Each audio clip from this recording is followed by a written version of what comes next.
Hello to every viewer. So in today's video, we are going to talk about dialyzer reuse, the process of dialyzer reuse, and the steps of hemodialyzer reuse. So let's begin. Reuse. So let's begin. So reuse of a hemodialyzer. Dialyzer are not just reused; they are reprocessed. तो dialyser reuse हम बोलते हैं, वो भी सही term है, but जो better term है इसके लिए वो है रीप्रोसेसिंग.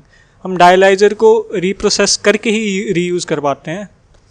तो इस इक्वेशन फॉर्मेट आंसर फॉर्मेट के अंदर हम देखेंगे क्या प्रोसीजर है, क्या स्टेप्स हैं रीप्रोसेसिंग के. So reuse of a hemodialyzer means that the same hemodialyzer filter is used more than once for the same patient.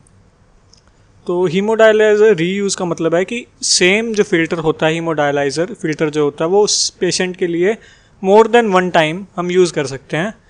When dialyser are reused they are cleaned and disinfected after each treatment. तो जब हम बात करते हैं हीमोडायलाइज़र reuse की, तो reuse के लिए पहली जो शर्त होती है कि वो डायलाइज़र को हम क्लीन करेंगे, दे आर क्लीन्ड. उसके बाद उनको हम डिसइंफेक्ट भी करते हैं आफ्टर ईच ट्रीटमेंट. तो ये शर्त रहती है रीयूज़ के लिए. Reprocessing dialyser for reuse has been practice even in developed countries. तो अगर हम बात करें रीप्रोसेसिंग या रीयूज़ ऑफ डायलाइज़र की, तो ये केवल डेवलपिंग कंट्रीज़ नहीं, जबकि जो डेवलप्ड कंट्रीज़ है जैसे कि यूएस, जापान, जो कि डेवलप्ड कंट्रीज़ है, वहाँ भी ये प्रैक्टिस में है. क्योंकि इसका रीज़न ये है कि since the cost of the treatment is lesser to reprocess a dialyser and tube. क्योंकि जो रीप्रोसेसिंग का जो कॉस्ट बनता है वो काफ़ी कम हो जाता है अगर हम नई सिरे से नया डायलाइज़र या ट्यूबिंग को परचेज़ करते हैं. इस कारण से ये जो प्रैक्टिस है काफ़ी फेमस है. अब reprocessing is avoided in patients who have hepatitis B, C या HIV. मेनली ये देखा जाता है कि जो पेशेंट्स होते हैं जिनके अंदर हेपेटाइटिस बी होता है या जो कि हेपेटाइटिस सी और HIV पॉजिटिव होते हैं, उनके अंदर हम रीप्रोसेसिंग को एक हिसाब से निगलेक्ट ही करते हैं या कोशिश करते हैं कि रीप्रोसेसिंग ना की जाए. उसका रीज़न यही है कि उनके अंदर जो रिस्क ऑफ ट्रांसमिशन होता है वो काफ़ी ज़्यादा रहता है. जो हेल्थ केयर वर्कर्स हैं उनको भी ट्रांसमिशन के चांसेस काफ़ी ज़्यादा रहते हैं इस रीप्रोसेसिंग की गेम में.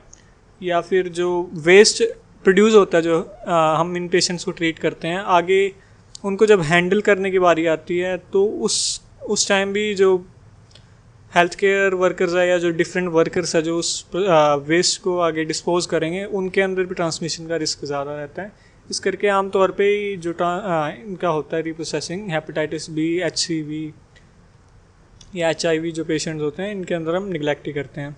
इफ़ अगर इन केस हमें डायलाइज़र, ट्यूबिंग इनका भी यूज़ करना पड़े तो कुछ शर्तें होती हैं. So if the dialyser and tubing are reuse, special precautions are necessary. So in this case also we have to take some certain special precautions जो कि काफ़ी ज़्यादा ज़रूरी है. पहला है कि reuse for the same patient strictly. तो स्ट्रिक्टली ये हमें या ध्यान में रखना होता है कि वो पेशेंट से मतलब उसी पेशेंट का, एक पेशेंट वन का ही जो डायलाइज़र है वो पेशेंट वन के लिए ही यूज़ हो, किसी और पेशेंट के लिए ना यूज़ हो, क्योंकि फिर गलत काम हो जाएगा, ट्रांसमिशन हो सकता है उस केस में. फिर जो है जो डायलाइज़र है शुड बी प्रॉपरली लेबल्ड. जो डायलाइज़र अब अच्छे से लेबल किया जाए, उसके ऊपर जो उसका पेशेंट का नेम है, उसका जो एज है, उसका जो सेंट्रल रजिस्ट्रेशन नंबर है, वो सब उसके अंदर अच्छे से लेबल किया जाए. उसको एक सेपरेट लेबल्ड डेडिकेटेड बॉक्स के अंदर रखा जाए तो बेहतर है. फिर उसका मतलब इधर उधर होने का चांसेस कम रह जाएगा, उसका खोने का चांस कम रहेगा या उसका मिक्सिंग का चांस कम रहेगा. Under no circumstance the kit should be use for another patient. ये सेम फर्स्ट पॉइंट जो था हमारा वही दोहरा दिया गया यहाँ पे कि कोई भी चांस में जो किट है पेशेंट का दूसरे पेशेंट के लिए सेम मतलब यूज़ ना हो, मतलब एक पेशेंट का दूसरे पेशेंट के लिए ना यूज़ हो, क्योंकि ट्रांसमिशन को ही एक हिसाब से हमने इस केस में रोकना है. The number of reuse should be labelled in on the dialyser. कितनी बार वो डायलाइज़र रीयूज़ हो चुका है ये भी हमने लेबल करना है. Fibre bundle volume should be recorded after use. ये जो टेस्ट होता है परफॉर्म करते हैं हम मशीन के थ्रू, उसमें हमें फाइबर बंडल वॉल्यूम पता लग जाती है, ये भी हमने रिकॉर्ड करके उस डायलाइज़र पे लिखनी होती है. The reprocessing area should be well ventilated. और उसके बाद should have sufficient natural lighting and have smooth surface for easy cleaning. तो ये रीप्रोसेसिंग एरिया के लिए अगर हम बात करें तो जो एरिया होगा वो वेंटिलेटेड होना चाहिए, प्रॉपरली वेंटिलेटेड होना चाहिए, सफिशिएंट नेचुरल लाइटिंग कंडीशंस वहाँ पे होनी चाहिए और स्मूथ सरफेस एरिया हो वहाँ, ताकि जो क्लीनिंग हो काफ़ी इजी रहे। वहाँ पे माइक्रो ऑर्ब्स वगैरह उनकी ग्रोथ को हमने एक हिसाब से प्रिवेंट करना है, कंटेमिनेशन को रोकना है। उसके बाद an exhaust fan should be provided. तो ये एक कॉमन सी रिक्वायरमेंट रहती है जब भी हम डायलाइज़र रीप्रोसेसिंग रूम की बात करते हैं। तो वहाँ पे reprocessing area should be well ventilated, should have sufficient natural lighting and easy cleaning होना चाहिए। एग्जॉस्ट फैन होगा तो क्या होगा कि जो फ्यूम्स वगैरह अगर कुछ प्रोड्यूस हो भी रही है, अगर हम उसी एरिया में जैसे रिनालिन्स वगैरह और कुछ और कोई गैसेस अगर प्रोड्यूस हो रही है तो वो एग्जॉस्ट फैन के द्वारा बाहर निकाल दी जाएंगी। तो वो भी एक आवश्यकता रहती है। अब बात करते हैं स्टेप्स इन डायलाइज़र रीप्रोसेसिंग। तो ये एक सिंपल सा फ्लो डायग्राम दे रखा है डायलाइज़र रीप्रोसेसिंग को इंडिकेट करने के लिए। इसमें दिखा रखा है कि सबसे पहले हमारे पास एक नया डायलाइज़र आता है, उसको हम प्री प्रोसेस करेंगे। प्री प्रोसेसिंग मतलब जस्ट लाइक रिंस, एक हिसाब से हम रिंस ही करते हैं, उसकी वॉल्यूम वगैरह को चेक करेंगे कितना उसका TCV वगैरह है, टोटल सेल वॉल्यूम कितना, फाइबर बंडल में मतलब कोई इशू तो नहीं है, कोई बंडल में अगर रप्चर वगैरह कुछ थ्रेड्स वगैरह कुछ रप्चर है तो उस चीज़ को हम पहले प्री प्रोसेसिंग में चेक कर लेंगे। उसके बाद जैसे हम आमतौर पे रिंस और प्राइमिंग करते हैं पेशेंट डायलाइज़र की, प्राइमिंग तो जैसे हम करते हैं नॉर्मल प्राइमिंग करेंगे। उसके बाद डायलिसिस ट्रीटमेंट जो होगा वो परफॉर्म होगा। After performing the dialysis treatment simply we will rinse the dialyser as well as the tubing, clean करेंगे उसको। फिर उसके बाद परफॉर्मेंस टेस्ट वापस से हम जैसे कि मशीन्स के अंदर हम करते हैं रीनाट्रॉन के अंदर, वो हमें बता देता है कितना फाइबर बंडल वगैरह अभी है, कितना क्लॉटिंग डायलाइज़र के अंदर आया, वो सब चीज़ें हम चेक करते हैं। उसके बाद हम उसको डिसइंफेक्ट करेंगे, डिसइंफेक्टेंट डाल देंगे जैसे कि रिनालिन वगैरह हो गया। तो उसके बाद ये वापस से रिंस और प्राइमिंग, और ये साइकिल चलती रहती है आमतौर पे पेशेंट्स के अंदर। तो ये एक इजी फ्लो डायग्राम है जो कि इंडिकेट करता है क्या स्टेप्स होते हैं डायलाइज़र रीप्रोसेसिंग के। अगेन अगर रीप्रोसेसिंग प्रोसीजर को देखें तो उसमें सबसे पहले cleaning, testing, filling the dialyser with high level disinfectant, inspecting, labelling, storing and rinsing the dialyser before it is used for the next treatment. ये कुछ पॉइंट्स वैलिड पॉइंट्स है। अगर आपको कोई क्वेश्चन में पूछता है कि हीमोडायलाइज़र रीयूज़ के क्या स्टेप्स हैं क्या, तो हमें ये सब कुछ लिखना होगा, बेटर एक प्रभाव देगा आपके आंसर को। For following steps must be done before री यूजिंग अ डायलाइज़र। ये कुछ जो स्टेप्स हैं ये हमें मतलब स्टेप्स हमें करने चाहिए जब भी हम क्या कर रहे होते हैं। Following step must be done before री यूजिंग अ डायलाइज़र। तो ये स्टेप्स हमें करने होंगे, परफॉर्म करने होंगे जब भी हम एक डायलाइज़र को री यूज़ कर रहे हैं। The dialyser is rinsed and cleaned either by hand और विद मशीन। तो रीयूजिंग का सबसे पहला पॉइंट यही है कि हमें उसको रिंस करना, उसको क्लीन करना है। अब ये हम मैनुअली भी कर सकते हैं और बाय मशीन भी कर सकते हैं। Doing this by machine generally safer. अगर यही प्रोसेस अगर हम मशीन के थ्रू करते हैं तो वो मैनुअल से ज़्यादा सेफ रहेगा। So doing this by machine is generally safer. Now flushing the dialyser to remove most of the blood residues. Dialyser को हम फ्लश करेंगे ताकि जो ब्लड रेजिड्यूल्स वगैरह डायलाइज़र के अंदर प्रेजेंट है, जैसे कि क्लॉट्स कुछ अगर बने हैं तो वो सारे डिस्कार्ड हो जाएंगे। Cleaning with which is usually done by chemicals such as bleach और Renalin and reverse ultrafiltration. Flushing के बाद हम अब डायलाइज़र की क्लीनिंग करेंगे। क्लीनिंग मेनली बाय केमिकल्स होती है जैसे कि ब्लीच और रिनालिन। इसके अलावा हम रिवर्स अल्ट्राफिल्ट्रेशन के थ्रू जो भी रेजिड्यूल्स पार्टिकल्स वगैरह होते हैं उनको भी निकाल देते हैं। उसके बाद होती है testing to verify the membrane is intact. फिर उस पर हम प्रेशर कुछ प्रेशर PSIs में बना कर रखते हैं जिससे हमें पता लग जाता है मेम्ब्रेन इंटैक्ट है, मेम्ब्रेन जुड़ी हुई है, मेम्ब्रेन में कोई रप्चर वगैरह तो नहीं है। ये वेरिफिकेशन के लिए ये हम टेस्ट परफॉर्म करते हैं।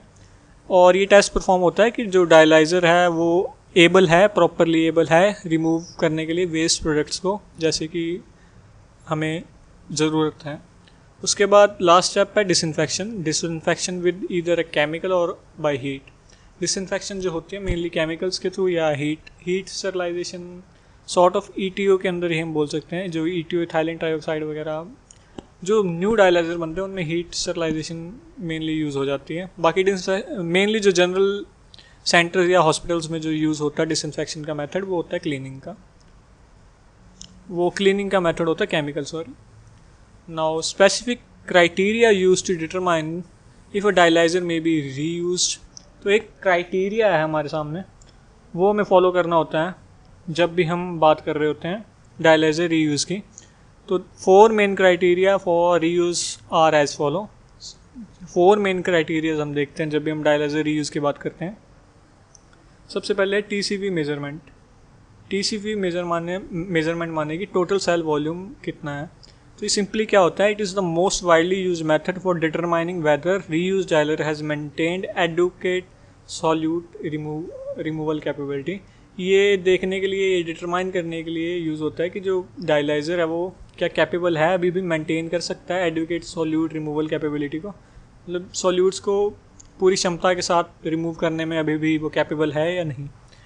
इन this test the dialyser is filled with water और पम्प्ड ड्राई। इस केस के अंदर हम क्या करते हैं, डायलाइज़र के अंदर अगर या तो वाटर या फिर हम केवल जो एयर होती है उसको पंप करते हैं, और the contained volume is measured in the graduated cylinder. Mainly इसके अंदर हम वाटर फिल करते हैं और उसके बाद जो वॉल्यूम आती है डायलाइज़र की उसको अलग से ग्रेजुएटेड सिलेंडर के अंदर हम मेज़र कर लेते हैं। अब इस जो मेज़र हुई वॉल्यूम है इसको हम स्टैंडर्ड वॉल्यूम बोलते हैं ऑफ फॉर दैट डायलाइज़र। और ये बाद में जब हम कंपैरिजन करेंगे उस टाइम ये जो वॉल्यूम आई है डायलाइज़र की वो हम यूज़ करेंगे। If less than 80% of initial volume remains the dialyser is rejected. अब मान लीजिए एक डायलाइज़र के अंदर जो हमने वॉल्यूम डाली थी वो अगर 100 ml थी, और अब हम उसको आफ्टर द ट्रीटमेंट डायलाइज़र को वापस फिल करके देख रहे हैं कि उसमें कितना वॉल्यूम जा रहा है, और मान लीजिए उसमें वॉल्यूम अगर 70% मतलब 70 ml ही जा पा रहा है, तो ये जो इनिशियल वैल्यूज़ थी उससे 30% कम है। तो ये लाइन यही बता रही है कि अगर वो 80% जो परसेंटेज है उस ओरिजिनल वॉल्यूम की उससे अगर कम होगा तो हम उस केस में डायलाइज़र को रिजेक्ट कर देंगे, और अगर वो 80% से ज़्यादा है तो हम उसको यूज़ कर सकते हैं। A dialyzer with 80% of its initial volume is still has 90% of its initial solute removal capability. तो ये स्टडीज़ में पाया गया है कि जो डायलाइज़र 80% अपनी इनिशियल वॉल्यूम को मेंटेन कर पाता है वो कैपेबल होता है कि जो इनिशियल सॉल्यूट रिमूवल कैपेबिलिटी थी वो 90% तक सस्टेन कर सकता है वो डायलाइज़र। तो ये सबसे इम्पॉर्टेंट TCV मेजरमेंट था। उसके बाद हम बात करेंगे pressure testing of the dialyser. Pressure testing of the dialyser ये क्या चीज़ है, इसके बारे में बात करते हैं। तो pressure testing it is perform to determine whether there are broken fibres that would lead to blood leak during the dialyser. ये इस चीज़ को देखने के लिए कारगर है कि जो डायलाइज़र हमारा है उसके अंदर कोई ब्रोकन फाइबर तो नहीं है, क्योंकि अगर कोई ब्रोकन फाइबर रहेगा तो जैसे कि हम सभी जानते हैं जो फाइबर्स होते हैं उनके अंदर ब्लड मूव करता है, और अगर कोई फाइबर ब्लॉक है मतलब अगर ब्रोकन है तो जो ब्लड होगा वो लीक होगा, डायलिसेट के अंदर जाएगा। और इस चीज़ को प्रिवेंट करने के लिए हम प्रेशर टेस्टिंग ऑफ डायलाइज़र करते हैं। इसमें क्या होता है, simply pressure is applied to the dialyser and then held. कुछ समय के लिए एक प्रेशर की वैल्यू होती है वो हम डायलाइज़र पर लगा के उसको होल्ड करते हैं देखने के लिए कि मतलब कितना प्रेशर ड्रॉप आ रहा है उस डायलाइज़र के अंदर। If the pressure drop is too great the dialyser is discarded. In such cases की अगर प्रेशर ड्रॉप बहुत ज़्यादा आ गया, मतलब पहले हमने 100 psi कुछ प्रेशर डाला था और एकदम से क्या होने लगा, जो है हमारे थ्रेड्स है जो फाइबर्स हैं वो अगर रप्चर होने लगे तो वो प्रेशर गिर जाएगा। वो अराउंड एग्जांपल के तौर पे देखते हैं, अगर 100 psi था वो 70-60 psi जा रहा है, मतलब बहुत उसमें फॉल आ गया प्रेशर के अंदर, तो इन दैट केस हम उस डायलाइज़र को डिस्कार्ड कर देंगे। This is sometimes refer to as leaking testing. Pressure testing of dialyser को ही हम लीक टेस्टिंग भी बोल देते हैं। उसके बाद some reuse machine test dialyzers KUF ultrafiltration coefficient. तो कुछ जो डायलाइज़र रीयूज मशीन्स होती हैं वो डायलाइज़र के KUF को भी मेज़र करती है। अब जो सबसे कॉमन क्वेश्चन जो हमारे दिमाग में स्ट्राइक करेगा इस टाइम कि भाई डायलाइज़र को हम रीप्रोसेस कर रहे हैं और उस टाइम हमें अल्ट्राफिल्ट्रेशन कोफिशिएंट का क्या काम है, तो इसकी बात करते हैं. Although this is not a test to predict dialyser clearance. हमें डायलाइज़र की क्लियरेंस इस केस के अंदर हम नहीं देख रहे हैं. इस केस के अंदर हम ये देख रहे हैं कि मतलब कितना ओपन है डायलाइज़र मेम्ब्रेन लार्ज मॉलिक्यूल्स को रिमूव करने के लिए, कितना कैपेबल है. तो सिंपली डायलाइज़र KUF जो अल्ट्राफिल्ट्रेशन कोफिशिएंट टेस्ट होता है रीयूज़ मशीन के लिए डायलाइज़र के अंदर, ये इसका मेन यही रीज़न है परफॉर्म करने का.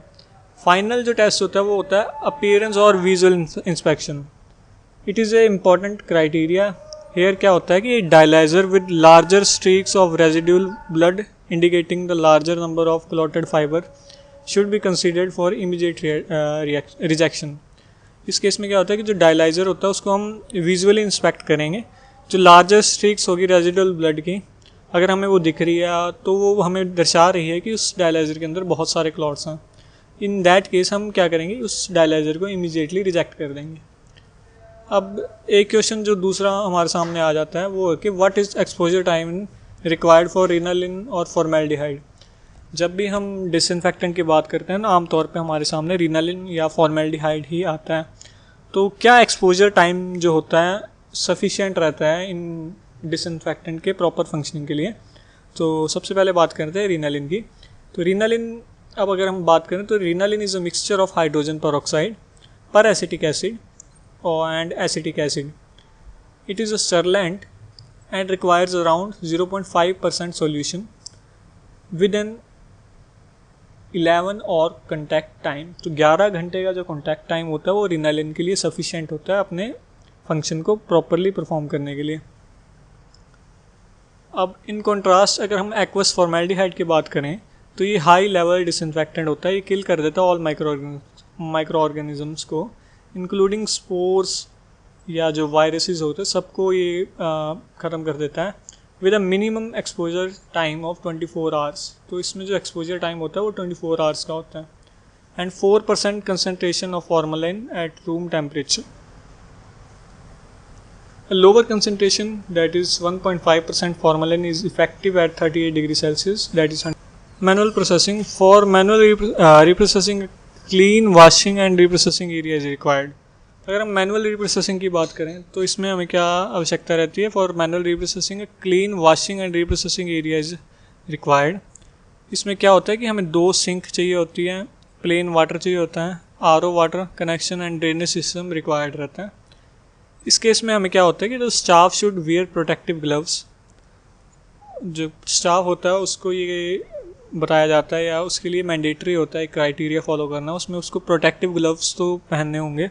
उसके बाद fluid resistant gowns, cap, mask, ताकि वो समहाउ खुद को प्रोटेक्ट कर सके. क्योंकि ये ब्लड की, हम जब भी डायलाइज़र की बात करते हैं तो उसमें ब्लड इन्वॉल्व है और समहाउ अगर पेशेंट जो हेल्थ केयर वर्कर खुद अगर कंटेक्ट में आ रहे हैं डायलिसिस टेक्नीशियन, तो उसके लिए भी हानिकारक. तो इन दैट केस उसकी पूरी प्रोटेक्शन हमारे लिए सबसे ज़्यादा महत्वपूर्ण है. इस केस में हम protective gloves, fluid resistant gown, cap, mask, face shield या गॉगल्स उसको अच्छे से प्रोवाइड करेंगे. और जो सेटिंग्स है उस रूम की वो हो इस प्रकार होनी चाहिए कि उसमें 2 सिंक्स तो मिनिमम होगी, प्लेन वाटर और RO वाटर के अलग अलग कनेक्शंस हो गए और प्रॉपर ड्रेनेज सिस्टम होना चाहिए उस रूम के अंदर अगर हम मैनुअल रीप्रोसेसिंग कर रहे हैं.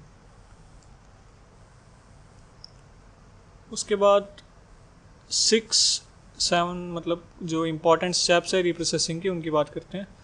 अगर हम सबसे पहली बात करें तो पेशेंट आइडेंटिफिकेशन लेबलिंग सबसे इम्पॉर्टेंट होता है. इसमें क्या होता है, आर्टिफिशियल किडनी और blood tubing should be labelled with the name of the patient, registration number, date of previous use, number of reuse of the fibre bundles etcetera. उसके बाद rinsing during blood return and in the machine. अब जब हमने patient की dialysis कर दी, हमने जब treatment को हम टर्मिनेट कर रहे हैं तो उस टाइम हमें ये देखना होता है कि जो डायलाइज़र के अंदर जो ब्लड है, क्योंकि अगर हम डायरेक्ट उसमें कुछ कंसंट्रेशन मतलब अभी भी ब्लड की प्रेजेंट होती है जब हम रिटर्न कर देते हैं, कुछ मात्रा में जो ब्लड होता है वो सेलाइन के साथ मिक्स रहता है उस ट्यूबिंग के अंदर. तो उस केस में हम क्या करते हैं, उसमें कुछ हैप्रिन की जो वॉल्यूम होती है, हैप्रिन होता है, वो कुछ फ्लश कर देते हैं ताकि जो ब्लड अब उस ट्यूबिंग के अंदर या उस डायलाइज़र के अंदर है वो आगे से क्लॉट ना करे। तो इससे क्या होता है कि जो डायलाइज़र होता है उसका जो लाइफ होता है वो काफ़ी हद तक सस्टेन रहता है। हाँ, ये बता रहा है rinsing should start immediately after the patient is disconnected from the dialyser. The blood compartment is rinsed with remaining saline using the blood pump.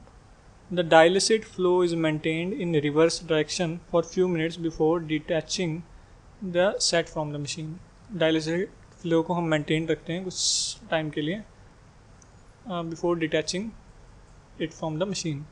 और ये जो मैं हेपरिन वाली लाइन बोल रहा था आपको, the artificial kidney is feed with heparinize line during the blood return, taking care of avoiding return heparinize saline back to the patient. इस केस में हमें ये सबसे ज़्यादा इंपॉर्टेंट चीज़ है कि हेपरिनाइज जो सलाइन है वो कैसे भी करके पेशेंट को ना रिटर्न हो, क्योंकि हेपरिन की जो अनफ्रैक्शनेटेड हेपरिन है उसका हाफ लाइफ अराउंड 2 आवर्स होता है, और अगर वो पेशेंट के अंदर चला गया और पेशेंट का वैस्कुलर एक्सेस अगर फिस्चुला वगैरह हुआ तो उसकी ब्लीडिंग फिर नहीं रुकने वाली। तो इस केस में हमें ये काम करना है, परंतु इस तरीके से करना है कि जो हेपरिनाइज लाइन है वो पेशेंट को वापस ना जाए। उसके बाद डिस्कनेक्ट हवैक एंड ब्लड ट्यूबिंग, जो हमारा डायलाइज़र और जो ब्लड ट्यूबिंग उसको हम रिमूव कर देंगे। उसके बाद ट्यूबिंग की क्लीनिंग होगी। Connect the both tubings to one another and connect one end to the tap water. अब दोनों ट्यूबिंग्स को हम एक साथ जोड़ देंगे कनेक्टर के थ्रू, और एक एंड जो होगा ट्यूबिंग का उसको टैप वाटर से जोड़ देंगे, और जितना भी ट्यूबिंग में कंटेमिनेशन कह लीजिए, जो भी रेजिड्यूल होगा वो सारा हम रिमूव कर देंगे। Let water flow out of about 20 psi until the traces of blood are drained off. Gentle agitation माने कि उसको एजिटेट करना है। उसके बाद dislodge any blood bye tapping around outside the tube may be done. This must be done in the first sink. This process may take around 10 minutes. Tubing can be cleaned using liquid bleach, that is 0.5%, for around 15 minutes, and then it is rinsed again with the water. Resterilisation can be done after attaching to the cleaned hemodialyzer filter. Rinsing of hawak, rinse the blood side and the dialysate side with RO water and remove excess blood. तो अगर हवाक अगर simple भाषा में बोले, हमारे dialyser को HFA के हवाक बोल देते हैं हम, हीमोडायलाइज़र फिल्टर। इसमें क्या करते हैं हम, डायलिसेट साइड को RO वाटर के साथ जोड़ के इसका जो रिमूव कर देते हैं, एक्सेस ऑफ ब्लड को रिमूव करेंगे। Open the header and remove any blood और ब्लड क्लॉट फ्रॉम देयर। जो हेडर होता है डायलाइज़र का उसको भी हम रिमूव करेंगे, और कोई क्लॉट अगर उसके अंदर हुआ तो उसको भी हटा देंगे। Secure the header and see that the O ring is properly place. अब आजकल के जो न्यू डायलाइजर्स आते हैं उनके अंदर ओ रिंग पहले से इंटैक्ट रहती है, वो मतलब मूव नहीं करती। बट पुराने टाइम पे जो डायलाइजर्स आते थे उनमें क्या होता है, ओ रिंग थी, वो उसका भी हमें प्रॉपरली ध्यान रखना होता है कि वो इधर उधर डिसलोकेट ना हो जाए। Now fill the dialysate side with 3.5% hydrogen peroxide solution and cap both dialysate caps. Ninth step is hydrogen peroxide will be seen to bubble out from the blood side. क्योंकि हमने उसमें हाइड्रोजन पेरोक्साइड डाला है कुछ मात्रा में, तो ये देखने को मिलेगा कि कुछ बबल्स उसके ब्लड साइड जो है हमारा वहाँ से बाहर निकलने की कोशिश करेंगे। तो इस दौरान हमें थोड़ा बहुत वेट करना है। उसके बाद हम रिवर्स अल्ट्रावल्ट्रेशन करेंगे। इसमें क्या होगा, remove one of the caps in the dialysate side and use RO water under pressure on the dialysate side. The water will cross the membrane in reverse direction. Dialysate side and blood side को हम clean करेंगे, fibres को। This procedure is done till fluid is clear. ये procedure तब तक किया जाता है जब तक जो फ्लूइड होता है डायलिसेट में से वो प्योर क्लियर आने लगे। Testing and visual inspection. The total cell volume is calculated with water in both compartment. जो total cell volume होती है डायलाइजर की वो कैलकुलेट की जाती है both compartments की। Quantity of water held in blood compartment is let out and measured. This is compared with TCV of the hawak of the same brand and same surface area. If suitable, it is disinfected and stored. If TCV is less, the hawak is replaced as per the instruction protocol. उसके बाद simply हम visual inspection करेंगे। ये वही points है जो हमने ऊपर डिस्कस किए थे। उसके बाद हम डिसइंफेक्ट करेंगे। लास्ट में फॉर्मेलिन का हमने वो बता दिया है जो कितना उसका एक्सपोजर टाइम है, 24 आवर्स के अराउंड एक्सपोजर टाइम है। तो ये सिंपल शॉर्ट वीडियो थी, इसमें मैंने मेनली सभी पॉइंट्स जितने भी डायलाइजर रीयूज़ के थे वो कवर कर दिए। और जब भी आपसे कोई डायलाइजर रीयूज़ पे कोई क्वेश्चन पूछे, थ्योरेटिकल क्वेश्चन, तो आप इस वीडियो को अपने ले सकते हैं, आंसर राइटिंग टाइम हेल्प में ले सकते हैं। Hope this video helps you. Do share it with your friends, like share subscribe. हम इनिशिएटिव ले रहे हैं आपके लिए, आपका फ़र्ज बन रहा है इसको सब्सक्राइब करें और फॉलो करिए। सब्सक्राइब कीजिए, हमारे टेलीग्राम चैनल को भी फॉलो कीजिए। Thank you.